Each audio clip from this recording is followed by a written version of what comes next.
Hello, my name is Andrew Dieter, and I'm here to talk to you about the use of camera movements, camera angles, and a little bit about lighting in Prince Caspian.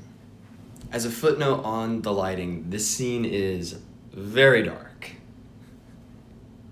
As Caspian thrusts the spear into the torch, we get a close-up of it landing into the fire. Now, this follows a theme of close-ups within this scene to always heighten the tension or rapidly ramp up the action. Now, the low-angle shots shown here give power to the Telmarine soldiers in pursuit, and the constant close-ups on Caspian's face heighten the tension by showing a sense of dread should he be caught.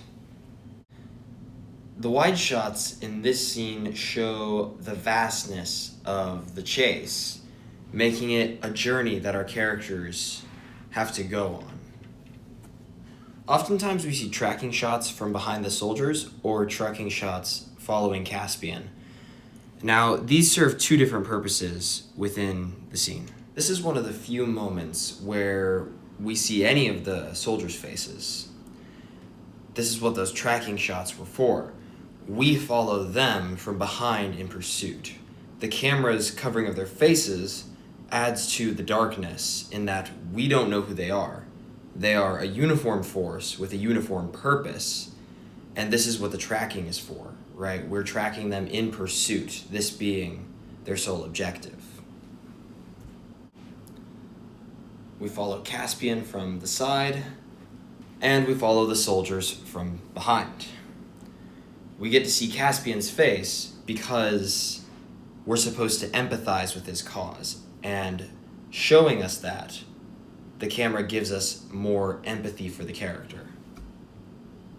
Here's another wide shot to show distance, and the choice of what's in these wide shots shows us the scope of the adventure, right? There's mountains and rivers to traverse.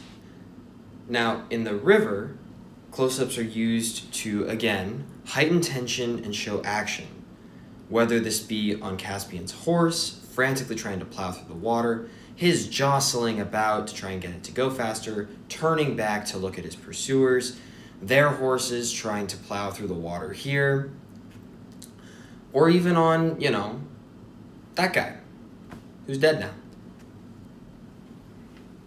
It all adds tension and suspense to the chase. Now, as we're about to see again, Caspian is constantly looking back. And each time he does, we get a close-up. Like right here. And here. Or there. They always serve to heighten the tension, rapidly ramp up the action, or introduce new elements, like when his foot was in the stirrup back there. The overhead shots here add a dire sense of powerlessness to Caspian's current situation. We are now above him, who is lying on the ground, alone in the woods, in the darkness. It's all about adding more and more tension to the scene, with more and more close-ups on his face, and new events. And then we close up on the sword that he doesn't have.